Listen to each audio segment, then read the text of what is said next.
Que c'est sur CCTV.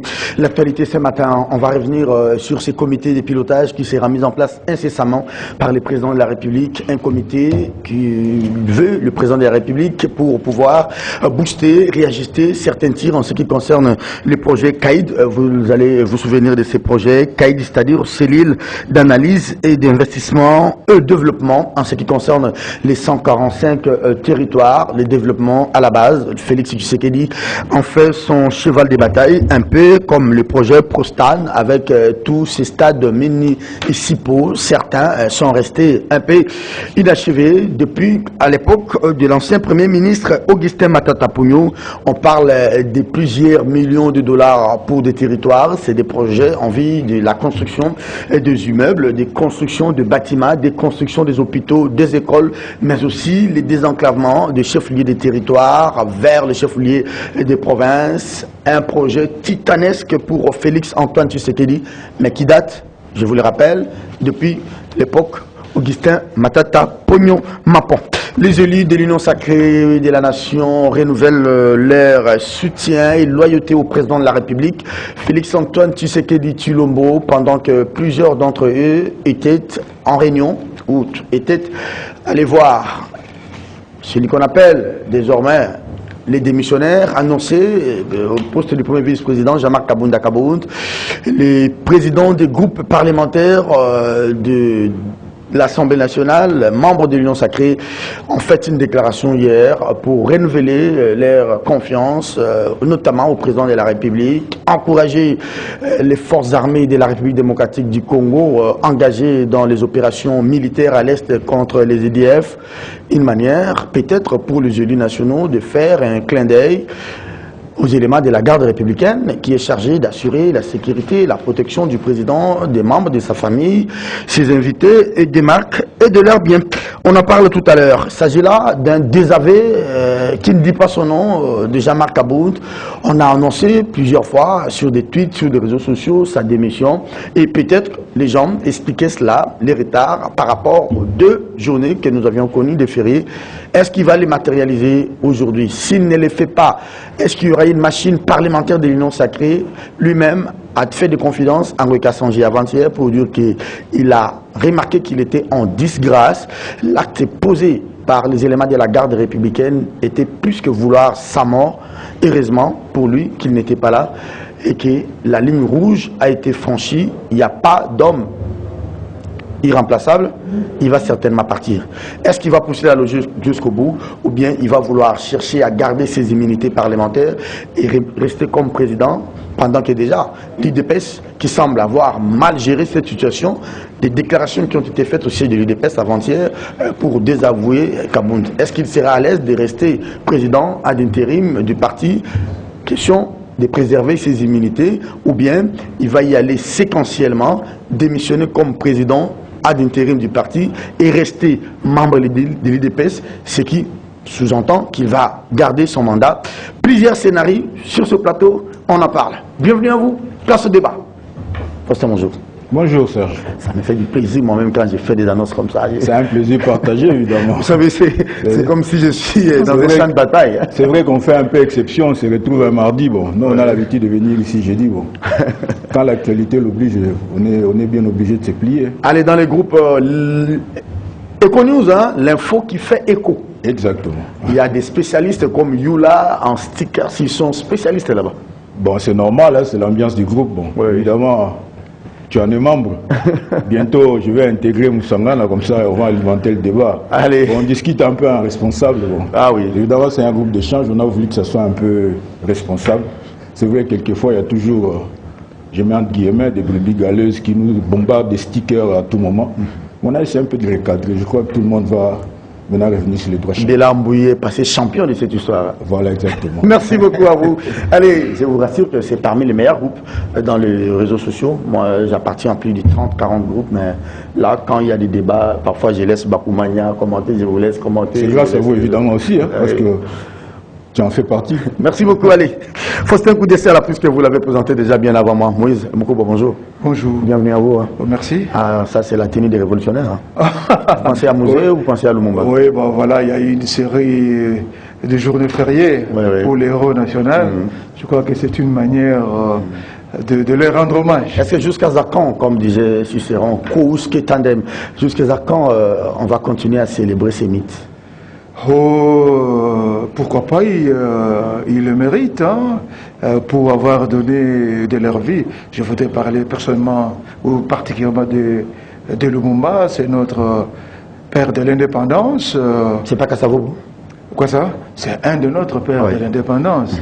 Donc voilà, quand vous prenez Lumumba, il est mort à quel âge? 36 ans, ça veut dire que ce sont des gens qui ont donné leur vie, ils ont sacrifié leur jeunesse pour ce pays. Je crois que jusqu'à l'éternité, pourquoi on ne peut pas le célébrer? Parce que jusqu'à aujourd'hui, il y a encore des rues qui sont même baptisées Lumumba comme en Belgique. Et ne parlons pas des universités qui ont porté le nom de Lumumba. Et je crois que nous, on peut faire plus. Il y a des gens qui peuvent faire plus, mais qui ne sont peut-être pas prêts à donner de leur vie un peu pour le pays. Ah oui, mais ça... Mais c'est réclamant lumumbiste. Oui, vous savez... c'est un non-sens peut-être aujourd'hui se réclamer lumumbiste. Qu'est-ce que ça veut dire? Est-ce que c'est parce qu'on appartient au même village que lui? On est du même village que Lumumba, on est de la même province que lui, et qu'on est lumumbiste. C'est les idéaux, c'est les valeurs. Les idéaux, mais on ne voit pas beaucoup de ces gens qui se réclament lumumbistes mettre vraiment en application les idéaux de Lumumba. Ils sont plus affairistes. Oui, se battre pour que ces idéaux-là triomphent. Donc voilà, donc ce sont peut-être... Parce qu'ils n'ont peut-être pas, comme je le disais hier à kiosque, contextualisé ou tropicalisé un peu les combats par rapport à la donne internationale. Bon, vous savez,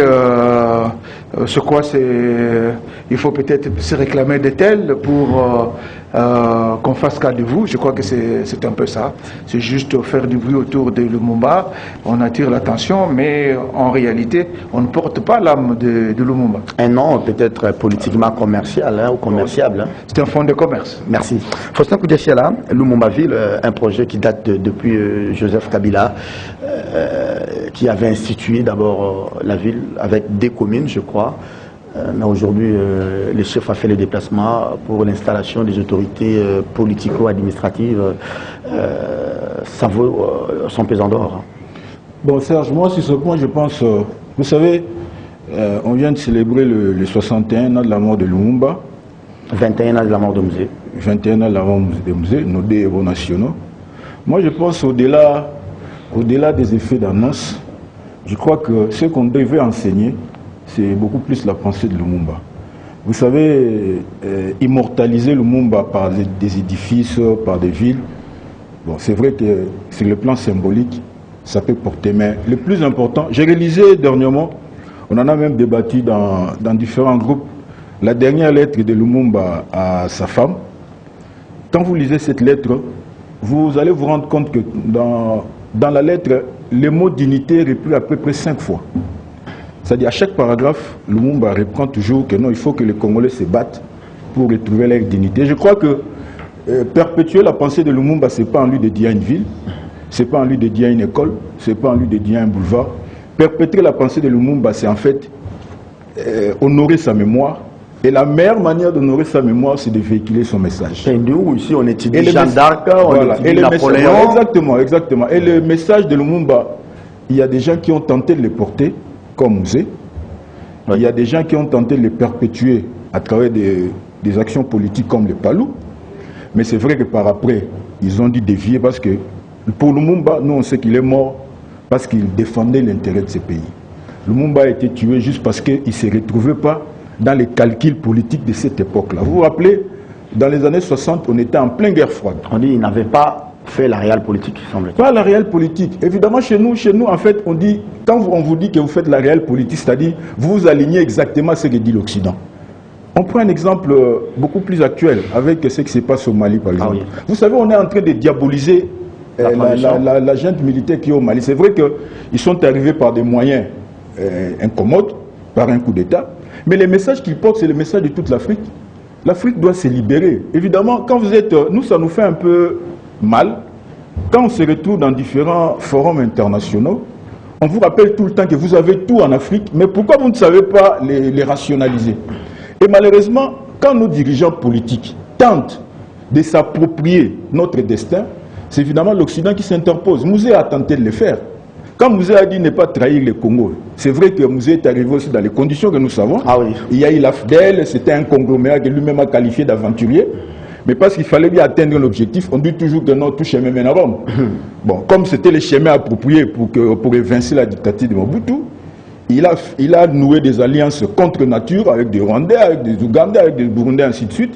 Mais comme l'objectif c'était de faire tomber Mobutu, Mobutu est tombé, mais Mouzé, par rapport, il s'est souvenu réellement, comme il s'est réclamé lumumbiste, il faut que je valorise cette pensée-là. Et la valorisation de la pensée de Lumumba, c'est pas, comme je le disais tantôt là, c'est pas en lui de dire une ville. Faudrait-il encore que cette ville soit reconstruite? Parce que Lumumba ville, c'est encore la bourse. Est-ce qu'on sait quand est-ce qu'on va la reconstruire? Moi, je continue à plaider pour qu'on commence, comme vous l'avez dit, à nous enseigner le Lumumba. Déjà à partir de la maternelle, pour qu'on sache exactement. Tu vois, dans notre pays, comme il n'y a pas, on n'organise pas un service militaire obligatoire pour des jeunes qui atteignent l'âge de la majorité. Je crois qu'il faut commencer par les bas âges. Ces pays-là, si on a été indépendant, il y a des gens qui ont porté le message de l'indépendance, comme les Kimbangu, oui, comme les Malula. Ce sont ces gens-là qu'on doit honorer. Et la meilleure façon d'honorer leur mémoire, c'est de véhiculer leur message, c'est d'enseigner leur philosophie, pour que nos enfants, dès les bas âges, connaissent que non, voilà, il y a quelqu'un qui est mort pour ce pays parce qu'il réclamait ceci. Allez, Faustin Koudessiala, merci. Il ne faut pas attendre qu'on arrive juste au mois de janvier pour qu'on... des activités folkloriques, là. Pour qu'on nous impose des activités folkloriques avec des gerbes. J'ai juste passé hier sur la plage de l'échangeur. Juste après le départ des officiels, mais toutes les gerbes de fleurs s'étaient envolées. Donc si on doit se limiter seulement à fêter le Lumumba par rapport au dépôt de gerbes de fleurs, moi je crois que ça serait totalement déshonoré son combat. Très bien. Le Lumumba, moi j'étais une fois en Afrique du Sud, une anecdote. Je suis allé à Soweto parce que je ne devais pas faire l'Afrique du Sud, je n'étais pas allé voir la maison de Lumumba, de Mandela, à Moïse. J'ai dû payer 20 rangs pour accéder dans la parcelle de Mandela. Et je vous dis qu'il y avait des touristes, plus de 500. L'ami qui m'avait accompagné, il m'a dit, mais Serge, heureusement qu'on est là les jeudis, ici c'est les samedis, dimanches, on n'aurait pas eu l'accès. Mais chez nous, tu peux passer chez Lumumba là. Lumumba à côté ici. On ne sait même pas valoriser sa résidence, on ne sait rien. Même les sites, même dans les Haut-Katanga, les sites qu'on présente comme les lieux où il serait abattu là. Oui. Mais c'est un site qu'on devait valoriser. Bon, donc ce sont tout ça. En fait, dans notre pays, Serge, dans notre pays, il faut qu'on arrive à valoriser ce qui incarne les valeurs. Vous savez, il faut avoir des dirigeants qui incarnent aussi les valeurs. Vous savez, chez nous, vous et moi, bon, évidemment, vous êtes beaucoup moins âgés que moi, mais je prends l'exemple de Moïse Msangana. Tu vois, quand on nous a dit qu'il fallait étudier, on a eu des repères. Dans un pays, il y a toujours des repères. Généralement, quand on s'est dit non, je vais aller jusqu'à l'université, il y a des gens qui étaient devant nous qui nous servaient d'éclaireurs. On dit, bon, je voudrais être comme tel. Mais aujourd'hui, quels sont les repères de notre société là? Les gens qui réussissent, ce sont des gens qui sont partis de nulle part. Votre question de mère, merci beaucoup. Et ces gens-là, c'est pourquoi je disais, je chute par là, il faut qu'on arrive à enseigner aux nôtres ce qui porte de valeur. Merci beaucoup. Allez, je pense qu'on le fait déjà bien sur ce plateau. Hein. Voilà. Merci beaucoup à vous pour ce mot d'introduction. Vous parlez tout à l'heure de Lumumaville. Vous avez dit que c'est justement une brousse. Je pense que Lumumaville aujourd'hui serait aussi dans ces grands projets qu'on appelle CAID. Hein. Ça vous dit quelque chose? CAID, pour les téléspectateurs, c'est la cellule d'analyse, d'investissement et de développement. Ça rentre justement dans la droite ligne de ces projets de développement à la base des 145 territoires. On en parle de plus en plus. Hein. Bon, je voudrais juste apporter un petit rectificatif. En fait, CAID c'est une initiative qui a été lancée en 2015 avec Matata comme Premier ministre. En principe, CAID, c'est cellule d'appui ou cellule d'appui des indicateurs de développement. En fait, ce projet, CAID, est parti c'est-à-dire son fondement théorique. C'est-à-dire on a répertorié les 145 territoires. On s'est dit en fait, la meilleure façon de mettre en place un projet de développement, il faut qu'on parte de la base. Très bien. Parce que vous ne pouvez pas inverser la machine, c'est-à-dire vous partez du haut de la pyramide pour descendre par la suite sur la base. On s'est dit il faut que ce soit un développement intégré qui part de la base pour remonter juste au niveau du sommet. Et CAID, là, les cellules d'appui des indicateurs de développement, c'était justement pour répertorier au niveau de tous les 145 territoires, quelles sont les priorités en termes de développement. Le besoin. Et quels sont les besoins en termes de développement. C'est une étude qui a été faite. Hein. Voilà, c'est une étude qui a été faite. Malheureusement, chez nous, vous savez, c'est ce que nous déplorons depuis toujours, Serge. Chez nous, en fait, vous savez, la notion de continuité de l'État reste une notion tout à fait abstraite et virtuelle. Ah oui. C'est-à-dire, quand quelqu'un arrive au pouvoir, on se dit non, quand il lance un projet, dès qu'il n'est plus, on se dit non, c'était son projet. Alors que c'est un projet de l'État. Vous savez, il y a des projets qui ont échoué. Je vais juste mettre une parenthèse. Il y a des projets qui ont échoué comme Bukangalo, heureusement que vous l'avez mentionné, parce que ce projet a été personnalisé. On se dit non, non, c'est un projet de Matata. Si bien que dès que Matata n'était plus là, ce projet a été mis de côté. C'est pourquoi aujourd'hui, il faut que nous revenions dans cette notion de la continuité de l'État. C'est-à-dire quelqu'un qui est au pouvoir, quand il lance quelque chose, et celui qui va venir juste après lui, son successeur, il faut qu'il se dise que non, voilà, ce projet a été mis en place, non par rapport à un individu, mais c'est un projet de l'État. Mais il n'y a pas trop de différence entre Caïd et les... En fait, Caïd, le projet de développement de 145 territoires, c'est en fait le projet Caïd revu et corrigé. Voilà. Revu et corrigé. Et moi, je me félicite parce que, au moins, le chef de l'État a tiré des leçons de tout ce qu'il y a eu comme fiasco dans les projets antérieurs. Parce qu'aujourd'hui, au moins, on nous a présenté un comité de pilotage qui s'est réuni autour du président de la République, en impliquant les premiers ministres et les ministres sectoriels. Est-ce qu'il n'y a pas eu quand même de la contradiction, la machine devant ou la machine après?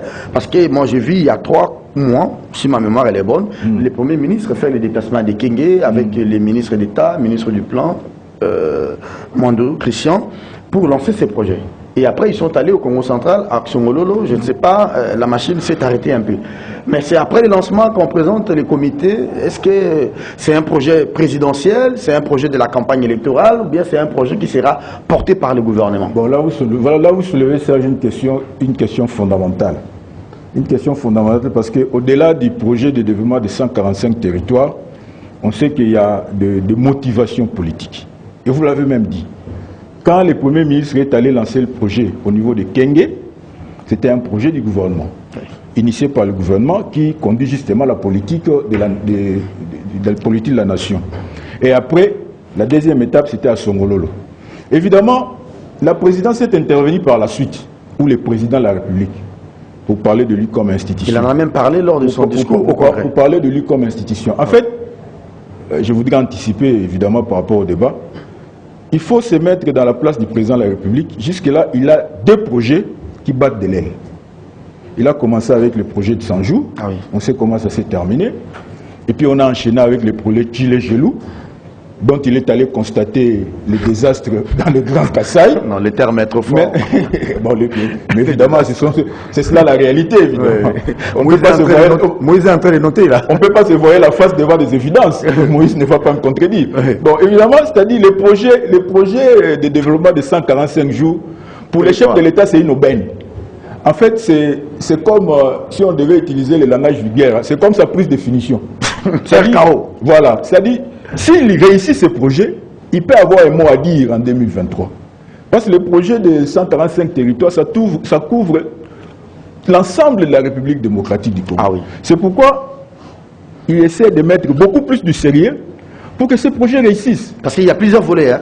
Il y a infrastructure, il y a les routes, oui. Évidemment, tout y est. Voilà. C'est pourquoi j'ai dit, moi je considère le projet de 145 territoires comme un projet de pré-campagne pour le chef de l'État.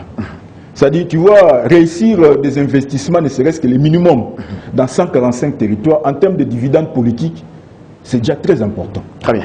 Merci. Et c'est pourquoi, déjà à l'espace, vous vous rappelez qu'à l'espace de 2 semaines, le chef a tenu 2 réunions autour de ce projet. La première réunion, c'était le 13, et la dernière réunion, c'était le dimanche ici. Ah oui. Où il a réuni le comité de pilotage. On annonce même une autre réunion au courant de cette semaine pour qu'on lance finalement. C'est pourquoi vous parlez de la charrue devant le bœuf, parce qu'on prévoit un autre lancement de ce projet de 145 territoires au courant de ce mois de janvier. C'est pourquoi j'ai dit en fait, le chef a saisi là-bas le bon, comme on dit, c'est un acteur politique. Dès qu'il voit qu'il y a une brèche à saisir, rien à voir avec, évidemment, on ne peut pas le lui interdire. Rien à voir avec un prétendu laxisme du Premier ministre ou l'inactivité ou l'inactivisme, je ne sais pas si ça s'est dit, du chef du gouvernement. Bon, évidemment, évidemment, sur cette question-là, il y a à boire et à manger, Serge. Vous savez, on a toujours débattu de cette question. Le président de la République, c'est lui qui est élu, mais ce n'est pas lui qui gère. Parce que celui qui gère, c'est le chef du gouvernement. Parce que c'est une affaire de sous, Moïse Moussangana. C'est le Premier ministre. J'ai craint fort. Mais évidemment, les deux, bon, on craint, tout ce qu'il faut craindre, c'est qu'il n'y ait pas de télescopage entre le président et le Premier ministre quand il faudrait faire le bilan. Voilà, justement. Parce que qui en répondra? C'est-à-dire, nous sommes dans un pays où on vous dit 100 jours, on a détourné des millions. On vous dit, tu les jaloux, ça bat des lèvres. Mais on vous dit 145 territoires. J'ai craint fort qu'on se retrouve avec 132 territoires. Oh, on a volé encore d'autres territoires. Mais il ne fallait pas. Je ne sais pas si ce comité de pilotage sera sous la coordination de la présidence de la République ou bien on va laisser la main libre au Premier ministre de pouvoir contrôler et piloter ces comités. D'ailleurs, il y a un comité de pilotage, bien sûr, qui a été institué et dirigé par le ministre d'État, Christian Mondo. Peut-être que ça sera réajusté par l'équipe du président de la République. Ouais. Je crois qu'il faudrait faire un peu la part des choses, hein, parce que dans les 3 ans que va totaliser le président, parce que le 24 janvier prochain, il commence sa 4e année de pouvoir. Il faut distinguer 2 périodes. Une période où il était en coalition avec l'FCC et une période où il est réellement aux commandes.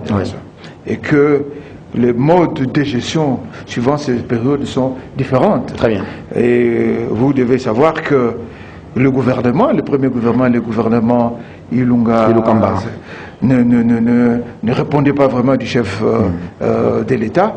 Donc il y avait d'ailleurs 2 visions.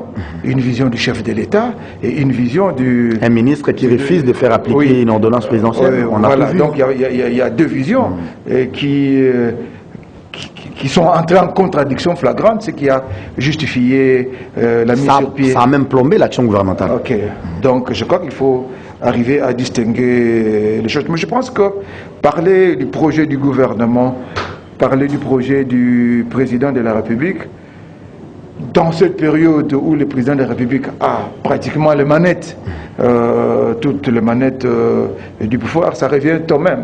Parce que c'est le président qui préside le conseil des ministres. Donc, le Premier ministre ne peut pas commencer un projet si le président n'est pas au courant. Non. Donc voilà, c'est bonnet blanc, blanc bonnet. Ok. Il faut aussi saluer quelque chose, c'est quoi que les choses sont en train de rentrer dans le giron de la République. J'ai apprécié, après une réunion du comité qui pilote ce projet, j'ai suivi, je crois, le ministre Christian Mondo faire un compte rendu. J'ai senti que les choses rentraient dans le giron de la République.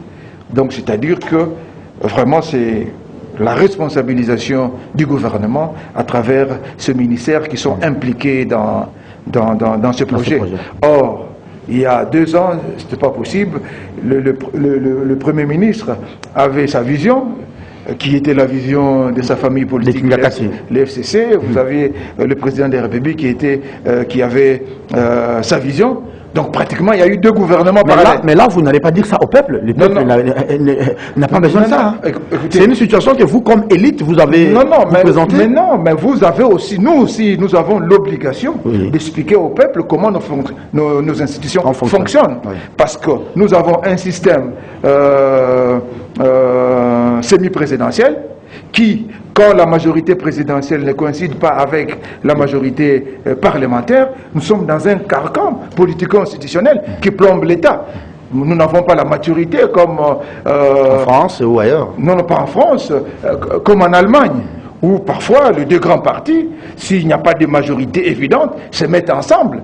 Je crois que les 2 derniers mandats de Angela Merkel, il a dirigé avec son opposition. Donc ils ont formé une coalition qui a fait marcher l'Allemagne. Nous n'avons pas encore cette maturité politique pour faire des choses comme cela. Chez nous, c'est quoi? C'est... on veut être soi-même, on a des égos, on veut faire entendre ses égos, et on oublie la République. Donc il faut expliquer aussi au peuple comment fonctionne la République, de telle manière que quand les gens vont aux élections, quand ils choisissent pour un président de la République, lui donner aussi la majorité. Il faut aussi lui donner la majorité, parce que s'il n'a pas de majorité, ça ne fonctionne pas, ça plombe. C'est ce que nous avons connu. Donc nous avons intérêt à expliquer ça au peuple, parce que c'est demain le peuple qui sera devant les urnes pour pouvoir choisir le nouveau dirigeant. Ok. Donc je disais que les choses sont en train de rentrer dans le giron de la République, ce qu'il faut saluer. Donc je pense que le président de la République ira jusqu'au bout, pour ne pas dire ce que les autres disent, qu'il doit libérer le gouvernement et que ces lieutenants, à travers la présidence de la République, doivent rentrer à leurs préoccupations normales. Alors, donc de telle manière que il ne faudrait pas que ça donne l'image d'un dédoublement des structures qui ne dit pas son nom. Vous avez vu, au moins chaque ministère a un dédoublement au niveau de la présidence. On vous dit, il y a les ministères de la Santé, mais il y a encore la task force qui pilote, par exemple, les projets couverture santé universelle. Vous avez les ministères de l'Environnement, mais vous avez encore une task force de la présidence qui s'occupe des questions environnementales. Vous avez vu un conseiller de Félix qui nomme quelqu'un à la tête, je ne sais pas moi, d'un parc sans passer par les ministres. Mais vous vous savez, c'est pourquoi je parlais de maturité. Quand vous prenez le fonctionnement de l'Élysée, par exemple, vous allez voir que tous les conseillers, par exemple, du président Macron, sont impliqués dans l'action gouvernementale.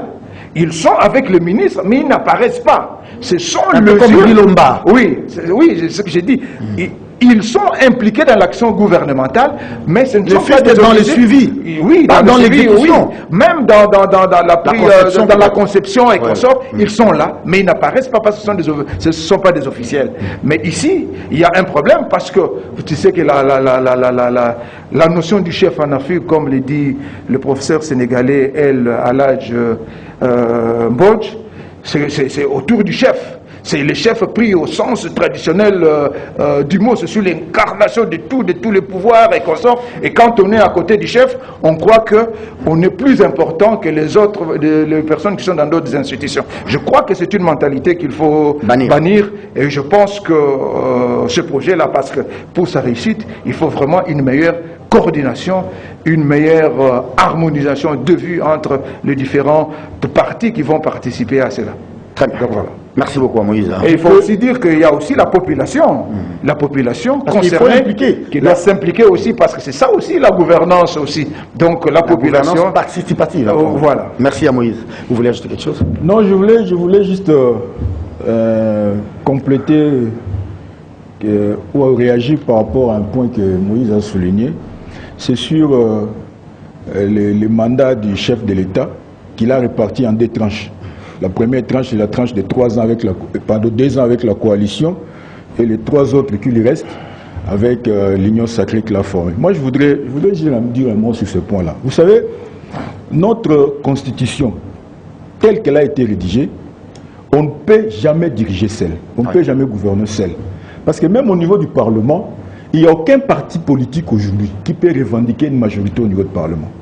C'est que pour avoir une majorité, il faut toujours s'unir avec les autres. Parce qu'il faut jouer avec les équilibres. Il faut jouer avec les équilibres. Oui. C'est pourquoi moi je ne trouve pas assez qu'on puisse trouver une esquisse au président de la République d'avoir raté ces 2 premières années parce qu'il était en coalition avec le FCC. Pas du tout.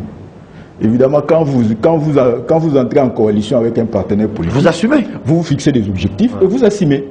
Évidemment, c'est vrai que la coalition FCC, moi je continue à dire jusqu'à aujourd'hui que la coalition FCC-Cash, c'était bénéfique pour Félix Tshisekedi. Encore? Parce que la coalition FCC-Cash, en fait, c'était... Vous savez, quand le président de la République gagne la présidentielle de 2018, Moïse l'a bien souligné, il se retrouve dans une situation où il ne sait pas gouverner avec la majorité qui est au Parlement. On a crié ici dans la ville, un peu partout, que l'IDPS a trahi son identité en s'alliant au FCC de Joseph Kabila. Or, c'était la condition nécessaire pour qu'ils gèrent ensemble. En fait, la coalition là a échoué parce que c'est juste, il y a des gens qui n'ont pas su gérer leurs émotions. Vous savez, les chefs de l'État chez nous, Moïse l'a encore souligné, tout tourne autour du chef. Or, la coalition FCC-Cache, déjà c'était... Avec cette coalition, on avait créé des garde-fous pour que les pays fonctionnent normalement. Quoi qu'on dise, non, voilà... On n'est pas un homme très fort. Voilà, on n'est pas un homme très fort, évidemment. Quoi qu'on dise... Qui peut manipuler une majorité à tout moment. Quoi qu'on dise, au moins pendant les 2 ans de Ilunga et Ilunkamba, on ne vivait pas de scandales comme nous le vivons maintenant. Il y a eu la neutralisation des forces. Évidemment, ça justement, vous l'avez même souligné, c'est-à-dire il y avait des garde-fous de part et d'autre, de façon à ce que chacun ne pouvait pas dépasser certaines limites. On se limite là jusqu'à aujourd'hui. Aujourd'hui, avec le président de la République, qui a sa majorité avec lui, il sait que quel que soit, même si je devais dépasser la ligne rouge, la majorité avec moi va s'aligner. Voilà, évidemment. Même Mbosso va dire Fatih Béton, un chef de corps. Vous savez, Moïse, oui, je voulais juste ajouter. Vous avez une minute parce qu'on va passer. Oui, vous savez aussi dans tout ça, il ne faut pas aussi oublier la diabolisation et l'intoxication, surtout par les biais des réseaux sociaux, un instrument qu'on n'a pas connu il y a quelques années. Donc il y a aussi beaucoup de choses qui sont dites comme ça, qui ne sont pas fondées. Et il y a un problème qui ne rend pas service au président de la République, c'est le déficit de la communication au sein de la présidence de la République et consorts. Parce que quand il y a toutes ces intoxications, quand il y a toutes ces rumeurs, et on n'arrive pas à tordre le cou à tout cela, ça prend du chemin. Ça prend du chemin. C'est ce que nous sommes en train de vivre. Il y a beaucoup de choses qui ne sont pas exactes, mais parce qu'on les laisse, et ça prend encore dans l'opinion. Vous prenez par exemple, je prends un exemple, le procès Kamere par exemple. Un procès politique, cette thèse-là est accréditée, ça prend encore, alors que nous avons vu, parce que nous avons tous suivi ces procès-là, on a vu qu'on a enfreint à la loi sur la passation de marché public. On a touché même à la réserve. Oui, on a touché. Alors, mais malheureusement, les services des communications autour du président, même au sein du gouvernement, même au sein de l'UDPS, n'ont pas été capables de monter une stratégie de communication pour pouvoir expliquer ça aux gens. C'est ça un peu. Mais vous le faites, moi, je vous ai vu au four et au moulin pendant qu'on était encore du côté des Lingwala, démontrer dans cette affaire que ça n'avait rien à voir avec la politique et que... Oui, mais c'est comme on dit dans ma langue, quand il y a un bracelet autour du bras, au bras, ça ne fait pas du bruit. Il faut en avoir 2 ou 3 ou 4 pour que ça fasse du bruit. Alors, c'est ça tout le problème. Allez, merci beaucoup à vous, mesdames, messieurs. Deuxième et dernier thème de cette émission. C'était Moïse Moussangana sur ce plateau qui vient de boucler ses premiers thèmes. Mais il va d'ailleurs reprendre son micro pour aborder les deuxièmes et les tout derniers. Et Faustin va boucler l'émission avec nous. C'est avant midi. Bienvenue. Vous regardez Kiosque. Jean-Marc Abound partira ou partira pas? Bon, écoutez, je pense qu'il ne faut pas voir les histoires en termes d'hommes, parce que au-delà de ce qui vient de se passer, c'est pas anodin ce qui vient de se passer avec vous avez vu ça venir, hein? Oui, vous avez vu ça venir. C'est pas anodin. D'ailleurs, mais quand même, il faut essayer d'ausculter pour en saisir les tenants et les aboutissants, ça c'est un fait, mais au-delà de ça, ça rentre dans l'ordre normal des choses. Donc la boue avec la garde présidentielle, c'est la boue d'eau. Oui, qui a fait déborder le Il y avait un mal profond. Il faut dire que ça entre dans le cadre normal des choses où, par exemple, nos musiciens se sont séparés depuis l'indépendance jusqu'à aujourd'hui, mais cela n'a pas empêché que la rumba congolaise fasse partie du patrimoine de l'UNESCO. Donc il y a un fond. Ah, Moïse, là, vous trouvez une parade, c'est vraiment des excuses. C'est le fond. L'aspiration à la démocratie, à l'état des droits. Tant que le flambeau brillera pour ça, je crois qu'il y aura toujours des gens pour suivre le vrai chemin. Bon, mais je voudrais dire qu'il faut se poser, avant de développer, il faut se poser des questions qui sont fondamentales dans cette histoire. C'est un peu anodin. D'abord les incidents.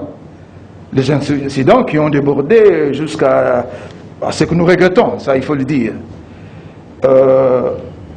Il y a le policier qui interpelle un élément de la GR qui vient en contresens.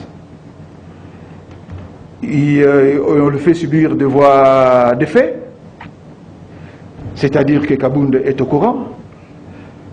Pourquoi A-t-il fait ça? Est-ce que ça entre dans le cadre de ses attributions? Est-ce qu'à cette action, s'attendait-il à une réaction? Et quelle serait la réaction? Et quand on sait comment les policiers, les militaires vivent dans notre pays, ça veut dire quoi? Ça veut dire qu'un corps d'élite de l'armée se voit ridiculisé par les policiers. Donc c'est un défi. Pas seulement à la garde, il fallait laver la front, mais au commandant suprême de cette garde-là. Bon, imaginez-vous un moment où s'il n'y avait pas réaction, que je n'apprécie pas du tout, s'il n'y avait pas cette réaction, qu'est-ce que ça serait? Ça voudrait dire que Jean-Marc prend même de l'ascendant sur le chef de l'État. Parce que là, on n'a pas touché à la garde, on a touché même au président. Oui. Parce que c'est lui qui en est le chef. Donc il prenait de l'ascendant. Et cette situation de Jean-Marc, moi j'explique que c'est peut-être une occasion qu'il a peut-être saisie. Bon, peut-être qu'il avait déjà programmé quelque chose, mais qui n'avait pas peut-être bien mûri. Parce que dans cette histoire-là, le fait qu'il démissionne dans cette précipitation, ça voudrait dire quoi? Parce que ça voudrait dire qu'au sein de l'UDPS, il a voulu aussi jauger sa popularité au sein de l'UDPS. Est-ce qu'il a les vraies manettes, c'est lui qui détient les vraies manettes de commandement à l'UDPS, ou c'est le président de la République? Tant qu'il a nommé par-ci, partout dans la République, ces gens dans les fédérations et consorts, imaginez-vous si il y avait eu une grande meute de gens dans la rue pour soutenir Jean-Marc Kabound et consorts, il ne partait pas. Ça serait un désaveu pour le président de la République. Schisme au sein du parti. Oui, donc non, Kabound se positionnait en tant que leader naturel de ce parti politique. Donc voilà l'enjeu peut-être là. Qu'est-ce qui a joué jusque-là, on n'est pas encore à la fin, à votre avis, qu'est-ce qui a joué en faveur du président de la République? C'est le fait d'être le président ou c'est le fait de porter le nom Tshisekedi Non. Je crois que c'est la même, quand vous prenez l'affaire Kabound, même si ce n'est pas la même chose avec Vital Kamerhe, j'emprunte ça, cette pensée au professeur Mayindo, je crois, il est politologue à l'université Kisangani, qui, parlant de Kamerhe, a parlé des manques d'intelligence stratégique sur fond de syndrome de dauphin. Donc pratiquement c'est la même chose, parce qu'il faut analyser les armes que vous avez pour pouvoir tenir par rapport au président de la République, qui a beaucoup de leviers. Il a les pouvoirs réels. Il a un mot à dire sur l'armée, sur la police, sur les services de sécurité. Il a pas seulement, comme sur l'IGF aussi, oui, comme dit le professeur sénégalais El Hadj, il n'a pas seulement le pouvoir politique, il a aussi le pouvoir économique, parce qu'il détient des prébendes économiques qu'il peut distribuer. Voilà ce que. Alors il faut, avant d'agir, prendre en considération tous ces éléments, voir est-ce qu'on peut résister. Alors je vais revenir. Alors si on n'a pas pris en compte tous ces éléments-là, donc un plan peut dérailler. Donc je pense que c'est dans les cas de figure que nous nous trouvons. Vous aurez une dernière intervention en 2 minutes, hein, parce que vous allez nous analyser. Est-ce que Kabound est aujourd'hui prêt à pouvoir assumer et faire l'opposition? Est-ce qu'il ne va-t-il pas subir ce que Katumbi a subi sous Kabila, ce que Vital a subi sous Kabila? Est-ce qu'il est prêt aujourd'hui à affronter Tshisekedi dans l'opposition? Alors, Faustin, c'est vraiment à la limite un désaveu des élus vis-à-vis de Kabound, parce que chacun d'entre ces députés partait pour une visite de réconfort, on ne savait pas si c'était une visite de soutien, mais quand même, Kabound hier, il était à une réunion avec les députés de l'Union Sacrée. Pendant qu'il était en réunion, il parlait avec les députés. Il y a des présidents de groupes parlementaires, membres de l'Union Sacrée, qui ont fait une déclaration à la limite, un désaveu de Kabound. Donc, ce qui n'attend Kabound aujourd'hui, c'est de pousser sa logique jusqu'au bout en allant démissionner comme premier vice-président à l'Assemblée. Bon, merci Serge d'abord pour... Je ne sais pas si tu as posé une question, tu as posé le problème. Mais moi, je voudrais prendre cette question-là par l'autre bout. Évidemment, on doit se poser d'abord une question. Est-ce que la situation dans laquelle se trouve Kabound, est-ce juste du chantage ou on est déjà dans un cas de bras de fer? C'est ça le problème. Évidemment, jusque-là, aujourd'hui, au moins jusqu'au moment où nous parlons ici sur ce plateau, on ne sait pas si Kabounda a encore démissionné. Parce qu'il n'y a aucun document officiel qui atteste. Il annonce. Il a annoncé, jusque-là, nous débattons sur base d'un tweet. Oui. D'un tweet qui a totalement... On a dit que Donald Trump a géré les États-Unis avec des tweets aussi. Donald Trump a géré avec des tweets, bien sûr. Il faisait l'annonce par... Les matérialiser. Il faisait l'annonce par les tweets et puis il matérialisait par des actes administratifs. Moi, je voudrais Serge, qu'on analyse un peu le cas Kabound froidement. Je vous ramène une année avant. Une année avant, nous sommes au mois de novembre, la majorité FCC qui est au Parlement décide de faire tomber Kabound. Vous vous rappelez, je suppose. Oui. Kabound est défenestré de son poste de premier vice-président à l'Assemblée nationale. Jean-Jacques Mamba est traîné dans la justice, dans l'affaire. Voilà. Et toute la déroute du FCC a commencé par là. Vous vous rappelez, je suppose. L'IDPS n'avait pas bien digéré ses départs. L'IDPS n'avait pas... Et même l'IDPS avait même choisi un remplaçant. Jean-Marc Kabound à ce poste de premier vice-président. Mais il n'y a jamais eu élection. Mais Kabound avait étouffé cette initiative jusqu'à travailler les députés dans le corps pour évidemment faire basculer la majorité à l'Assemblée nationale. Je me rappelle encore, quand je vous ramène une année avant, il y a une année au mois de janvier 2021, le prof Émile Bongeli, que je salue, un sociologue politique, avait écrit une tribune. Oui. Avait écrit une tribune où il rappelait que le FCC avait commis une grave erreur de détacher Kabound du bureau de l'Assemblée nationale et en les renvoyer dans la rue. Il s'attaquait aux jeunes juristes. Qu'apparemment, il savait maîtriser. Je crois, même au niveau de CoNews, on a même levé l'option de reprendre cette tribune du professeur Bongeli dans notre édition de demain. Je vous lis juste un passage de la tribune du professeur Bongeli. Quand il parlait des erreurs commises par la FCC. Le professeur Bongeli dit ceci. Tout a commencé avec la déchéance non réfléchie du premier vice-président du bureau de l'Assemblée nationale. Là, il parle de la c'est-à-dire du renversement des rapports de force qu'il y a eu à l'Assemblée nationale. À la suite d'un incident qu'on aurait dû minimiser si on y mettait un peu de sagesse. En effet, il était plus stratégique de garder les personnages au perchoir d'où on pouvait les contrôler. Mais dans une euphorie insensée, on a préféré sa défenestration de la manière que l'on sait, les jetant ainsi dans la rue dont il a une maîtrise avérée et inégalée de mobilisation. L'IDPS aujourd'hui se trouve dans la même situation. Vous savez, au niveau de l'IDPS, entre les chefs de l'État et Kabound, en fait, personne n'est ici de l'autre. Ce sont tous des produits de l'IDPS. Ils ont été créés par l'IDPS. Contrairement à ce qu'on a eu avec les FCC, où Kabila avait créé des gens. Oui. Mais Tshisekedi et Kabound, ils sont sortis du même moule de l'IDPS. C'est-à-dire aujourd'hui, le président de la République ne peut pas dire que non, si Kabound sait qu'il est au niveau du parti, c'est grâce à moi, non. Kabound et Tshisekedi au niveau du parti, ils sont presque au même pied d'égalité. Mais Kabound a un avantage. Et finalement, je ne fais pas l'apologie de l'homme.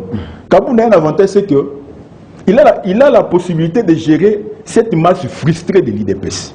Parce que vous savez aujourd'hui qu'au niveau de l'IDPS, il y a une cassure.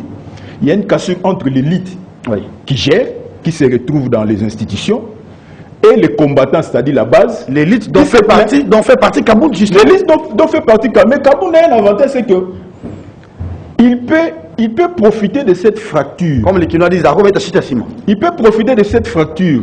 Parce qu'aujourd'hui, au niveau de l'IDPS, il y a tellement de frustrés qui n'attendent que quelqu'un pour leur redonner encore de l'espoir. On leur a promis des choses pendant 37 ans, mais quand ils ont eu le pouvoir, ils ont senti que non, ils ne se retrouvent pas.